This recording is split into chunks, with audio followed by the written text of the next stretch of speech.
नहमदुहु व नुसल्ली व नुसल्लिमु अला रसूलिहिल करीम अम्मा बाद फ़अऊज़ु बिल्लाहि मिनश शैतानिर रजीम बिस्मिल्लाहिर रहमानिर रहीम।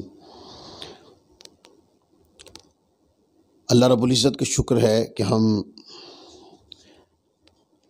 मुसलसल अल्लामा इब्न शाहीन रहमतुल्लाह अलैह की किताब अत-तरग़ीब फ़ी फ़दाइलिल आमाल से अपने दर्स को जारी रखे हुए हैं।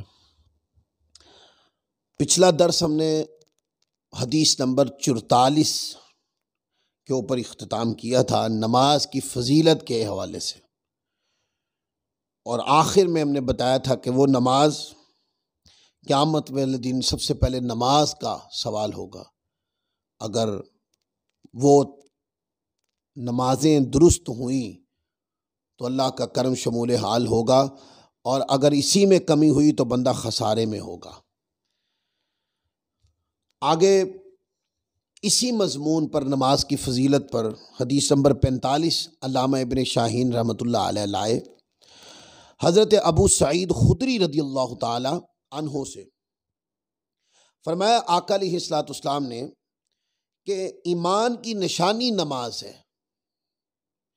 जिसने अपना दिल इसके लिए फारिग कर लिया और इस पर मुहाफ़िज़त यानी हमेशगी की, उसकी यानी नमाज की शराइत और उसकी सुनन के साथ, बस वो मोमिन है। यानी जिसने नमाज की हिफाजत की, नमाज के तरीका कार के मुताबिक उसको अदा किया, जो उसकी सुनन थी उसको अदा किया, नमाज के फ़राइज़ को अदा किया, फरमाया कि वो मोमिन है। यानी इसके कई माना उलमा ने बयान किए। मोमिन यानी वो अमन में आ गया, क्योंकि कामिल नमाज पढ़ने के बाद बंदा अल्लाह तबारक व तआला अज़्ज़ व जल की मकबूलियत के अमल में आ जाता है, अल्लाह के अजर के अमल में आ जाता है। तो फरमाया यहाँ लफ्ज़ कि वो मोमिन है, फरमाया कि जो इस तरह नमाज पढ़े कि नमाज के तमाम शराइत और फ़राइज़ और सुनन उसको बजा लाए, तो फरमाया कि वो मोमिन यानी कामिल मोमिन है। फिर आगे एक हदीस पाक है, हदीस नंबर 46 में भी ये अनस इब्न मालिक से रिवायत, आका अलैहिस्सलाम ने इरशाद फरमाया, नमाज मोमिन का नूर है। नमाज मोमिन का नूर है। और आप देखते हैं कि जब बंदा, हदीस पाक एक आती है सही बुखारी शरीफ में, जिसका मफ़हूम है कि बंदा फ़राइज़ की पाबंदी और कसरत नवाफिल के साथ, अल्लाह फरमाता है कि मेरे नज़दीक होता चला जाता है, होता चला जाता है, हत्ता कि अल्लाह तबारक व तआला अज़्ज़ व जल फरमाता है कि मैं उसके हाथ बन जाता हूँ जिससे वो छूता है, उसकी आंख बन जाता हूँ जिससे वो देखता है। यानी कि जब बंदा नमाज की हिफाजत करता है तो नमाज उसके लिए एक नूर, इसका एक माना ये है कि वो राह हिदायत की तरफ है, राह सिरात मुस्तकीम की तरफ है।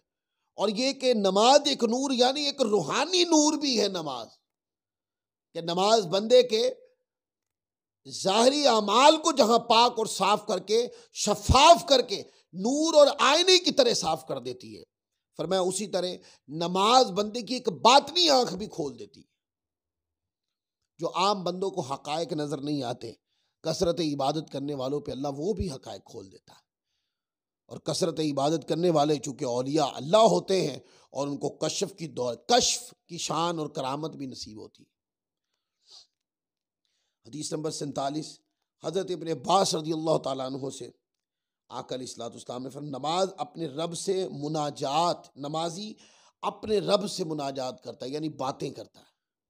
सही मुस्लिम में एक रिवायत है जिसके ऊपर पूरे तसव्वुफ की बुनियाद है। मफहूम उसका ये है कि इबादत ऐसे करे बंदा कि ये जानकर के वो खुदा को देख रहा है।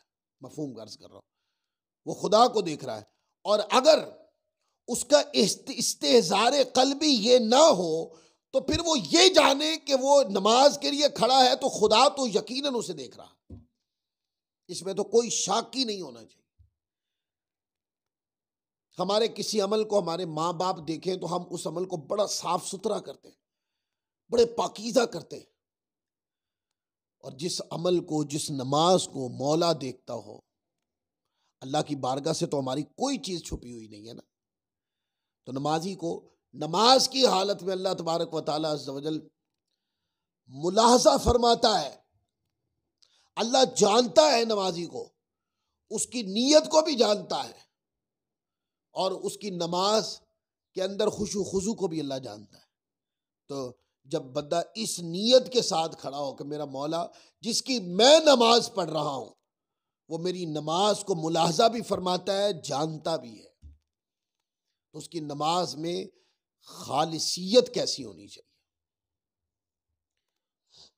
तो जब बंदा नमाज पढ़ता है तो मौला से मुनाजात करता है। आप नमाज का तर्जुमा उठा के पढ़ लें, सूरह फातिहा तो पूरी दुआ ही है। फिर आप देखें, सुभान रब्बियल अज़ीम, अल्लाह की पाकी बयान हो रही है। समी अल्लाहु लिमन हमीदा, अल्लाह की शान बयान हो रही है। शान मकबूलियत बयान हो रही है कि बंदों की आरजुओं को अल्लाह उनकी दुआओं को कबूल फरमाता है।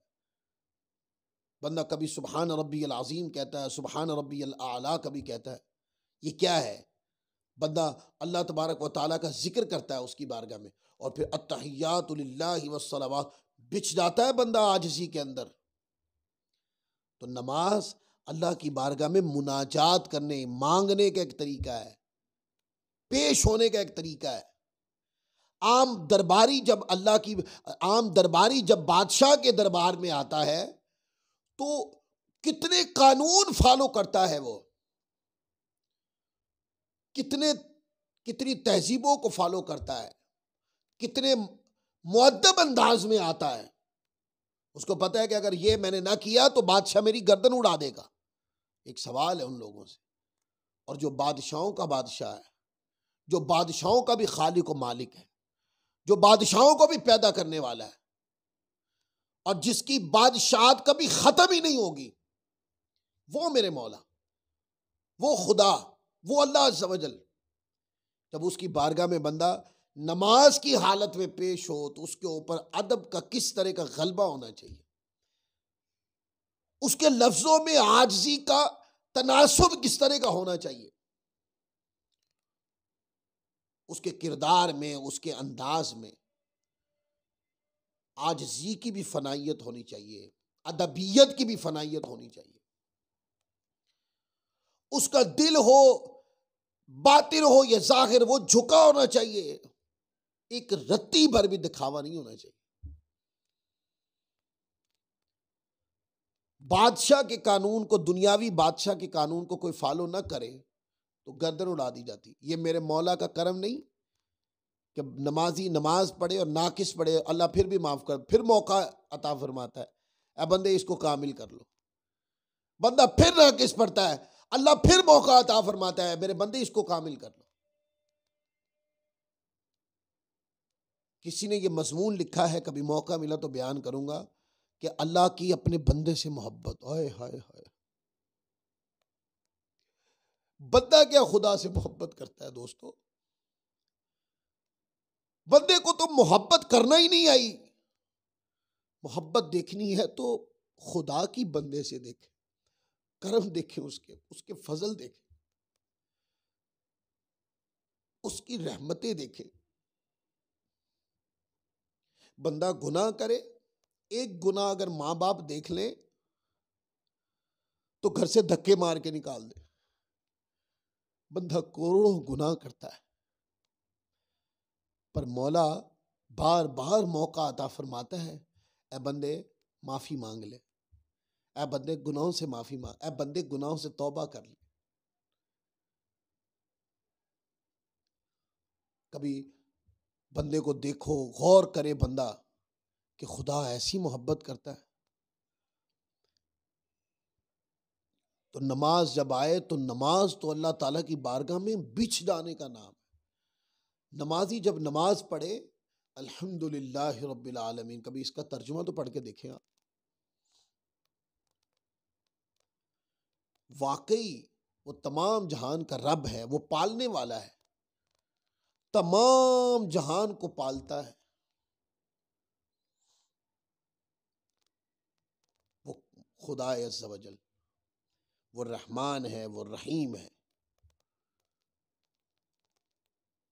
कभी इसका तर्जुमा पढ़ के देखें, और इसका तर्जुमा पढ़ने के बाद असरात तबीयत पे मुरतब होने चाहिए इसके, कि मैं जो पढ़ता हूँ, मैं जो पढ़ रहा हूँ उसके असरात भी मेरी ज़ात पर नहीं है, मेरे ज़ाती जज्बात क्या होंगे। अल्लाह अकबर। आगे देखें, हदीस नंबर 48, हज़रत अबी महजूरा रदी अल्लाह ताला अन्हो मुअज्जिन मक्का ने फरमाया, मुझसे मेरे दादा जान रदी अल्लाह ताला अन्हु ने हदीस बयान की, आका अलैहिस्सलातु वस्सलाम ने इरशाद फरमाया, नमाज का अव्वल वक्त अल्लाह अज़्ज़ वजल की रज़ा है, दरमियाना वक्त अल्लाह अज़्ज़ वजल की रहमत और आखिरी वक्त अल्लाह अज़्ज़ वजल की बख्शिश। यानी कि जब बंदा नमाज शुरू करे तो अल्लाह की रज़ा के लिए, और जब नमाज का दरमियान आए तो अल्लाह ताला की रहमत की तलबी होनी चाहिए, और जब नमाज का इख्तिताम हो तो फिर बख्शिश पर हो।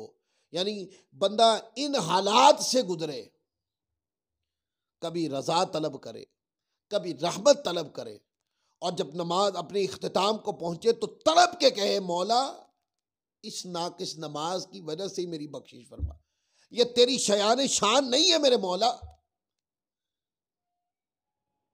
पर तू तो रहीम है, तू करीम है,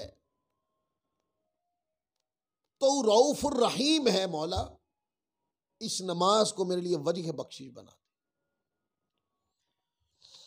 फिर आगे देखें, हज़रत अबू अय्यूब अंसारी रदियल्लाहु ताला अन्हु से मरवी, आका अलैहिस्सलातु वस्सलाम ने फरमाया, हर नमाज पिछले गुनाहों को मिटा देती। जैसे मैंने इसका फजीलत नमाज का पहला दर्स दिया था, उसके अंदर मैंने बताया था कि नमाजी जब नमाज पढ़ता है तो पिछली नमाज से लेकर इस नमाज के पढ़ने तक, जब ये नमाज पढ़ ली तो इस दरमियान में जो भी गुनाह हुए सगायर, अल्लाह ताला अपनी रहमत से माफ़ फरमा देता है। फिर हदीस नंबर 50 है, हज़रत आमिर बिन सईद बिन वक़ास रदी अल्लाह ताला अन्हु फरमाते हैं कि मैंने हज़रत सईद को और नबी अलैहिस्सलातु वस्सलाम के कई सहाबा किराम रदी अल्लाह ताला अन्हुम अजमाइन को फरमाते हुए सुना, आका अलैहिस्सलातु वस्सलाम के ज़ाहरी ज़माने मुबारक में दो भाई थे, उनमें से एक दूसरे से अफजल था, यानी कि ज़ाहरी अमाल में वो अच्छा था, तो वो फौत हो गया। दूसरे ने उसके बाद 40 रातें गुजारी, फिर वो भी फौत हो गया। तो रसूलुल्लाह सल्लल्लाहु अलैहि वसल्लम की बारगाह में एक के दूसरे पर अफजल होने का जिक्र किया गया, तो आका अलैहिस्सलातु वस्सलाम ने फरमाया, क्या वो नमाज नहीं पढ़ता था? उन्होंने अर्ज़ की, हाँ या रसूलल्लाह, और उसे कोई बीमारी भी नहीं थी। फिर रसूलुल्लाह सल्लल्लाहु अलैहि वसल्लम ने फरमाया, और तुम्हें क्या खबर कि उसकी नमाज ने उसको कितना फ़ायदा दिया? फिर उस वक्त फरमाया कि बेशक नमाज की मिसाल जारी नहर की तरह है। नहर चल रही होती है ना, पानी चल रहा होता, नहर की तरह है, जो आदमी के दरवाजे पर हो, जिसमें बहुत ज़्यादा पानी हो और मीठा हो, आदमी दिन में 5 बार गोता लगाए, तुम क्या समझते हो उसके जिस्म पे कोई मैल रह जाएगी? तो सहाबा किराम रदी अल्लाह बड़ी सुकून के साथ हुजूर की बात को बड़े मुतवज्जो होकर सुन रहे हैं। इसका मतलब ये है कि उसके जिस्म पे कोई मैल नहीं रहेगी। तो आका अलैहिस्सलातु वस्सलाम ने फरमाया कि बेशक तुम नहीं जानते कि उसको उसकी नमाज ने कितना फ़ायदा दिया। यानी कि जो 5 वक्त नमाज पढ़ता हो, उसकी मिसाल देकर फरमाया कि जब नहर के अंदर बंदा 5 बार नहाए तो उसके जिस्म के ऊपर कोई मैल रह जाती है? फरमाया कि नहीं। तो लिहाजा इसी तरह जो 5 नमाजें पढ़ता हो तो उसके गुनाह कहाँ रहेंगे? उसकी बख्शिश उधर बख्श दिए जाएंगे, नमाज के अमल से सगायर मिट जाएंगे, और हर नमाज में सिद्ध के दिल से तौबा करने के साथ जो कबायर होंगे वो भी मिट जाएंगे। फिर हज़रत अबू हुरैरा रज़ियल्लाहु ताला अन्हु से रिवायत है, आका अलैहिस्सलातु वस्सलाम ने फरमाया, मुझे बताओ, अगर तुम में से किसी के दरवाजे पर, फिर पूरी रिवायत वही कि नहर हो जिसमें वो दिन में 5 मरतबा गुस्ल कर ले, तो क्या उसके जिस्म पे कोई मैल रह जाएगी? साहबे किराम ने अर्ज़ किया, कोई मैल बाकी नहीं रहेगी आका या रसूलुल्लाह सल्लल्लाहु अलैहि वसल्लम। फरमाया कि यही मिसाल नमाजी की, लिहाजा 5 बार नहाने वाले पे कोई मैल नहीं रहती जिस्म पर। इसी तरह 5 वक्त नमाज पढ़ने वाले के गुनाह भी मिटा दिए जाते हैं, वो भी पाक और साफ हो जाता है गुनाहों से। कुछ तौबा से मिट जाते हैं, कुछ अमले नमाज से मिट जाते हैं, अमले नमाज से सगायर मिट जाते हैं, और तौबा से अल्लाह अपनी रहमत से कबीरा गुनाह भी माफ फरमा देता है। हज़रत ज़ैद बिन साबित रिवायत करते हैं, फरमाया कि नमाज का वक्त हुआ। ज़ैद बिन साबित कहते हैं आका अलैहिस्सलाम नमाज के लिए निकले, तशरीफ़ लाए। चलते हुए ज़ैद बिन साबित कहते हैं मैं भी आपके साथ था, तो आपने छोटे छोटे कदमों से चल रहे थे, यानी बड़े बड़े कदम नहीं उठा रहे थे, दरमियाने छोटे छोटे कदमों से चल रहे थे, यानी कि आम रूटीन में जितने कदम उठाए जाते हैं उन कदमों से कम मिकदार में, कम फासले के कदम उठा रहे थे आका अलैहिस्सलाम। तो हज़रत ज़ैद बिन साबित रज़ियल्लाहु ताला ने ये अमल हुजूर का देखा, तो सवाल किए या रसूलल्लाह आप इस तरह फरमा रहे हैं? तो आका अलैहिस्सलाम ने फरमाया कि मैं ऐसा इसलिए कर रहा हूँ ताकि मेरे कदम नमाज की तलब में ज़्यादा हो जाए, नमाज की तलब में, क्योंकि नीयत नमाज के साथ कामिल वजू करके, जैसे पिछले दर्स में मैंने बताया कि कामिल वजू करके कोई बंदा नीयत नमाज के साथ अपने घर से चले, तो दायां कदम उठाता है तो एक नेकी लिख दी जाती, बायां कदम उठाता है तो गुनाह मिटा दिया जाता है। तो आका अलैहिस्सलाम छोटे छोटे कदमों से चल रहे थे। अब ये तो उम्मतियों के लिए है ना कि गुनाह मिटा दिए जाते हैं, आका अलैहिस्सलाम तो गुनाह मिटवाने वाली हस्तियों में से हैं, हुजूर शफात करें तो गुनाह मिट जाते। इसलिए आपने फरमाया कि मेरे कदम नमाज की तलब में ज़्यादा हो जाएं, कि मैंने जितने भी कदम उठाए हैं इसमें नीयत ये थी कि मैंने ये सारे कदम अल्लाह ताला की इबादत के लिए उठाए थे, और जितने ज़्यादा कदम उठाए होंगे उतनी ज़्यादा फजीलत अल्लाह ताला की बारगाह से हासिल होगी। अनस इब्न मालिक से रिवायत हदीस नंबर 53 है कि एक आदमी ने बारगाह रिसालत मआब सल्लल्लाहु अलैहि वसल्लम में अर्ज़ की, या रसूल अल्लाह, अल्लाह अज़्ज़ व जल ने अपने बंदों पर कितनी नमाज़ें फ़र्ज़ फरमाई हैं? आका अलैहिस्सलाम ने फरमाया कि अल्लाह अज़्ज़ व जल ने अपने बंदों पर 5 नमाज़ें फ़र्ज़ फरमाई। तो उस आदमी ने कसम उठाकर अर्ज़ की, मैं ना कमी करूँगा न ज़्यादती करूँगा। तो नबी अलैहिस्सलाम ने फरमाया अगर इसने सच कहा तो जन्नत में दाखिल हो जाएगा, यानी अगर ये नमाज को कामिलन अदा करता रहा तो नमाज पढ़ने की जो रविश है इसको जन्नत में ले जाएगी। फिर इसी तरह हदीस नंबर 54 है, हज़रत सासा बिन मुआविया रज़ियल्लाहु ताला अन्हु फरमाते हैं कि मुझे हज़रत अबू हुरैरा रज़ियल्लाहु ताला अन्हु ने फरमाया तुम कहाँ से हो? फरमाया कि तुम कहाँ से हो? तो हज़रत सासा बिन मुआविया रज़ियल्लाहु ताला अन्हु ने अर्ज़ किया कि अहले इराक में से हूँ, यानी मेरा मस्कन, मेरा वतन इराक है। तो हज़रत अबू हुरैरा रज़ियल्लाहु ताला ने फरमाया क्या मैं तुम्हें ऐसी हदीस ना सुनाऊं जिससे अल्लाह अज़्ज़ व जल तुम्हें नफ़ा दे? तो हज़रत सासा कहते हैं हमने अर्ज़ की जी हाँ। तो हज़रत अबू हुरैरा रज़ियल्लाहु ताला ने फरमाया कि मैंने आका अलैहिस्सलाम को फरमाते हुए सुना, बेशक क़यामत के दिन अल्लाह अज़्ज़ व जल बंदे से जो हिसाब सबसे पहले लेगा वो ये है कि अल्लाह अज़्ज़ व जल फरमाएगा मेरे बंदों की नमाज़ों को देखो, अगर वो पूरी लाया है, यानी कामिल नमाजें लाया है, पूरी लाया है तो फाबिहा, और अगर कम है तो फरिश्तों से कहा जाएगा इसकी नफली नमाजें शामिल करके पूरी करो। फरमाया बाकी आमाल का भी फिर इसी तरह हिसाब लिया जाएगा।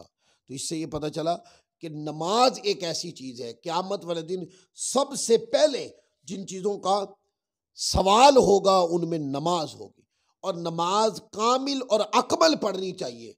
कि पहला सवाल जब नमाज का होगा तो अल्लाह तबारक व तआला अज़्ज़ व जल की दुआ करनी चाहिए कि अल्लाह अज़्ज़ व जल की रहमत इसी रास्ते से ही हम पर शमूल हाल हो जाए।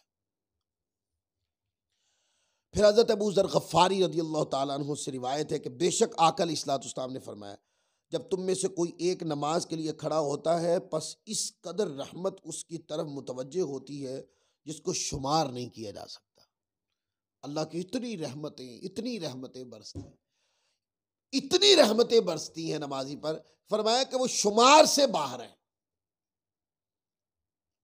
जब बंदा अल्लाह के लिए खड़ा होता है तो अल्लाह की रहमतें बंदे के ऊपर अल्लाह रहमतें निछावर फरमाता है। यानी कि उस वक्त ये बंदा ज़हन रखे कि जब बंदा नीयत नमाज यानी अल्लाह की खातिर नमाज पढ़ने की नीयत से अगर कोई बंदा नमाज के लिए खड़ा हुआ है तो अल्लाह तबारक व तआला की रहमत पे से वो नहा रहा होता है। फिर हदीस नंबर 56 देखें। अनस इब्न मालिक फरमाते हैं आका अलैहिस्सलाम ने फरमाया जब किसी से मोहब्बत अल्लाह ताला जब किसी से मोहब्बत फरमाता है, आका अलैहिस्सलाम ने फरमाया जब किसी से मोहब्बत फरमाते तो उसे नमाज का हुक्म इरशाद फरमाते। यह आका अलैहिस्सलाम का मामूल था। अनस इब्न अब इससे ये पता चला कि बंदे को जब किसी से मोहब्बत हो तो उसको चाहिए कि उसको नेकी की तरगीब दिलाए, अच्छाई की तरगीब दिलाए उसको। अनस इब्न मालिक से रिवायत है रसूलुल्लाह सल्लल्लाहु अलैहि वसल्लम जब किसी आदमी से मोहब्बत का इजहार फरमाते तो फरमाते कि उसे नमाज का हुक्म देते कि नमाज पढ़ा करो। फिर इसी तरह हजरत अनस इब्न मालिक की ही तीसरी रिवायत और वो भी इसी मजमून की कि आका अलैहिस्सलाम जब किसी से मोहब्बत का इजहार फरमाते तो उसे नमाज पढ़ने का हुक्म इरशाद फरमाते। हदीस नंबर 59 अम्र बिन अल आस रदियल्लाहु ताला अन्हु से रिवायत है, फरमाया कि आका अलैहिस्सलाम से नमाज के मुताल्लिक सवाल किया गया तो आपने फरमाया जिसने नमाज की हिफाजत की तो क़यामत के दिन उसके लिए नजात और नूर होगा। यही नमाज नजात का बायस भी बनेगी और उसके लिए नूर भी होगा और दलील होगी, यानी कि इस दलील के जरिए वो अल्लाह की बारगाह में सुरखरू होगा, शर्मिंदगी से बचेगी। और जिसने नमाज पर हिफाजत न की तो क़यामत के दिन न उसके लिए नजात होगी, न नूर होगा, न दलील होगी और वो क़यामत वाले दिन फ़िरौन, हामान और उमैया बिन खलफ के साथ होगा। यानी उसका हाल, उसका हशर अच्छे लोगों के साथ नहीं होगा। नमाज को कामिलन पढ़ने वाले अच्छे लोगों की संगत में होंगे, अल्लाह की रहमत के साए में होंगे। लिहाजा नमाज को अच्छे तरीके से अपनाएं, नमाज को अच्छे तरीके से पढ़ें, नमाज के अंदर कोई कमी ना आने दें। नमाज जब पढ़ें तो दीवाना वार पढ़ें, नमाज पढ़े तो आजिज़ी में भीगा हुआ हो जिस्म पूरा, तन बदन भीगा हुआ हो, बंदे का बातिन भी अल्लाह ताला की रहमत, अल्लाह तबारक व ताला की बारगाह में झुका हुआ हो, उसकी बंदगी करते हुए झुका हुआ हो, बंदे का ज़ाहरी जिस्म भी झुका हो, बंदे का दिल भी झुका हो, बंदे का ज़ाहिर भी झुका हो और फना होकर नमाज पढ़े। और जब नमाज पढ़े तो क्या करें? जब नमाज की इब्तिदा करे तो रज़ाए रब्बी पर, जब नमाज के वस्त में पहुंचे तो रहमत रब्बी हो और जब नमाज का इख्तिताम हो तो बख्शिश और दरगुजर अल्लाह की बख्शिश की तमन्ना हो। इस पर नमाज का इख्तिताम, छम छम आंसू बरसे अल्लाह ताला अज़्ज़ व जल की नमाज पढ़ते हुए और जब दुआ मांगे तो अल्लाह ताला की बारगाह में गिड़गिड़ाए हुए लफ्ज़ों में जिसमें अपनी हस्ती को मिटा के रख दे बंदा, ऐसी इबादत करें। अल्लाह ताला की बारगाह में ये दुआ है। आज ये हमारा बाब नंबर 4 ख़त्म हो गया है। इंशाअल्लाह जो अगला बाब है इसी अल्लामा इब्न शाहीन रहमतुल्लाह अलैह की किताब का, ये हमारा बाब नंबर 5 होगा और इसके अंदर जमात के साथ नमाज और उसकी तरफ चलने की फजीलत के मौजू पर अल्लामा इब्न शाहीन रहमतुल्लाह अलैह अहादीस लाए हैं। फिर इंशाअल्लाह अज़्ज़ व जल जब दोबारा हाजिर होंगे तो फिर उन अहादीस को क़िराअत किया जाएगा। अल्लाह ताला हम सबको अमल की तौफ़ीक़ अता फ़रमाए। वमा अलैना इल्लल बलागुल मुबीन।